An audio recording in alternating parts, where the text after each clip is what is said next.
120 anos de presença batista no estado do Espírito Santo.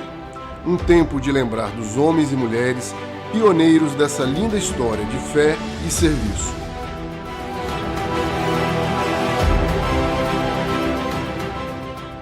Missionários e obreiros que desbravaram o Espírito Santo de norte ao sul.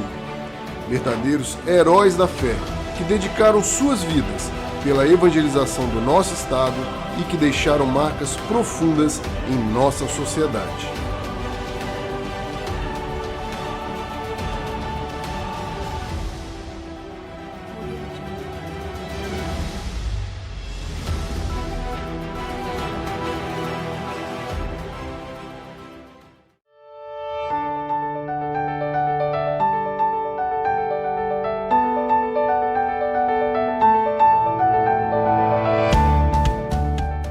Na década de 70, a presença batista se consolidava em todo o estado.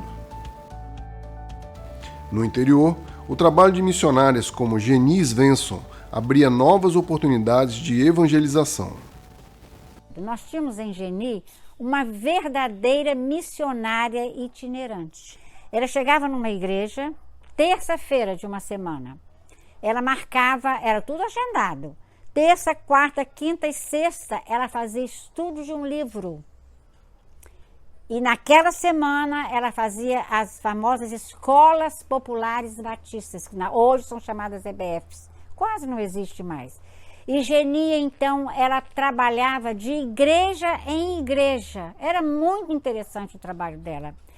Ela foi responsável por muito doutrinamento, que hoje nós podemos chamar de discipulado, hoje existe um outro nome, mas igreja sem pastor, ela só não batizava, não celebrava a ceia, mas pregava, dirigia o trabalho com as crianças, com as mulheres, com os homens, com os adultos, uma verdadeira pastora no interior do nosso estado. Os anos 70 foram marcados também pelo fortalecimento do trabalho da juventude com associações integradas e atuantes. E organizamos as JUBAs, as juventudes regionais, associacionais. Aí veio a JUBAVI, Juventude Batista Vila Velhense, JUBAVIT, JBC, Juventude Batista Cariacica, a JUBA Leste, na região leste de Linhares, enfim, JUBA Norte, enfim, todas as juventudes nós dividimos para que crescesse. Os irmãos me convidaram para ir no Sítio Tupi, hoje acampamento Batista Capixaba, porque estava havendo lá um retiro de jovens batistas do estado. Quando eu cheguei lá, eu fiquei assim, abismado com a euforia, com a organização e com tudo, e me apaixonei pela juventude. A partir daí, nós estivemos juntos na presidência do Paulo Peçanha e depois do Ademir Cardoso, e eu estive diretamente ligado aos jovens capixabas, assim, com o meu coração jubiloso em ver tudo que eles estavam fazendo, o desejo enorme da presença de Deus em suas vidas. Nesse congresso de 72, em Cachoeiro, Igreja Batista aqui da BAN, nós trouxemos a Vencedores por Cristo. Foi quando começou a se fomentar, né, esses conjuntos jovens em todo o estado. Então, até então, não tinha, era muito tímido. É questão de musical, né, entre a juventude. Um grande desafio era formar obreiros para suprir as igrejas que nasciam. Dessa forma, foi criado o Instituto Teológico do Espírito Santo, dirigido pelo pastor Manuel de Farias, que funcionava no Colégio Americano. O pastor Farias era aquele homem agradabilíssimo no jeito de ser, muito culto, muito solene no jeito de ser, e ele dirigia o Instituto Teológico Batista do Estado do Espírito Santo. E ao mesmo tempo que eu era o capelão do colégio, eu comecei a ajudar o pastor Farias até que ele teve um sério problema de saúde. E eu fui visitá-lo e ele então disse: Erasmo, eu quero que você dê seguimento porque eu não vou ter mais condições. O pastor Derli era o meu companheiro de lida, nós trabalhamos juntos numa escola que ele dirigia. E eu conversei com ele e nós nos animamos e começamos a fazer as pesquisas para saber se era viável termos um seminário aqui, porque nós tínhamos o Seminário do Rio e tínhamos o Seminário no campus e tinha a Faculdade Teológica Mineira. E juntamos essa pesquisa e levamos para a convenção que se reuniu em 1979 em Cachoeiro do Itapemirim. e apresentamos o resultado da pesquisa com o intento de transformar um instituto teológico em seminário. Foi aprovada a criação do Seminário Teológico Batista, tendo como seu primeiro diretor o pastor Erasmo Maia Vieira.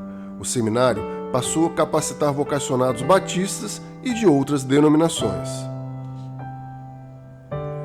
Na década de 80, mais uma vez fomos abençoados por batistas norte-americanos. O intercâmbio com os batistas do estado do Kentucky foi responsável pela construção de diversas igrejas no estado. Nós recebemos um apoio irrestrito da Convenção Batista do Sul dos Estados Unidos, através dos seus missionários que atuavam aqui no Brasil. Novas frentes missionárias e também construção de pequenos templos para estas frentes missionárias. Nós recebemos verbas que nos auxiliaram na compra de terrenos em Santa Maria de Atibá, Itaguaçu, em Venda Nova do Imigrante e em outras regiões do nosso estado, inclusive aqui na capital. Alguns dos missionários muito atuantes na área de evangelismo. Um deles é Tony Gray. Foi o elemento que nos proporcionou intercâmbio humano entre as igrejas dos Estados Unidos e o nosso campo. Eles não só contribuíam financeiramente, mas vieram aqui para ajudar na construção de alguns destes templos. Sempre foi notória a presença dos americanos. Eles eram como um pano de fundo de quase tudo que acontecia. Na verdade, desde o início do trabalho evangélico batista aqui no Brasil. Certo? No Brasil, estou dizendo no Brasil. Porque se começou tudo lá em Santa Bárbara do Oeste, lá em São Paulo, depois foi para o Rio de Janeiro, depois foi para a Bahia, depois veio para cá, certo? Mas sempre tivemos homens preciosos. Quem financiava isso se o povo era todo pobre? Certo? Como é que se apareceu determinados móveis e patrimônios nas igrejas que pouco tinham a oferecer no aspecto material? Essas pessoas, de uma forma liberal, certamente estavam pano de fundo desses acontecimentos todos e nunca cobraram por isso. Um outro fator que eu gostaria de mencionar nesta área de evangelização, de expansão missionária, é que são as construções que nós fizemos aqui dentro da nossa cidade.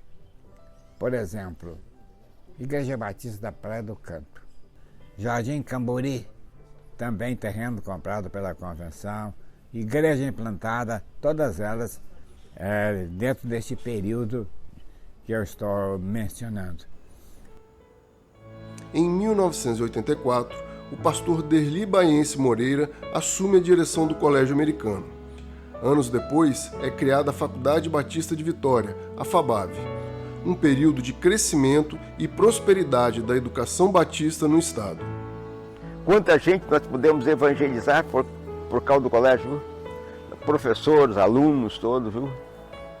Drogado que hoje largaram a droga.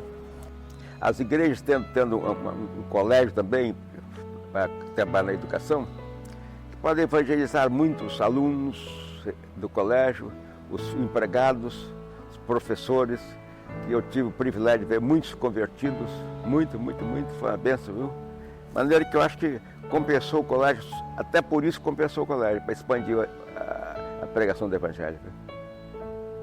E agora, orar a Deus para as igrejas acordarem e começar de novo, né?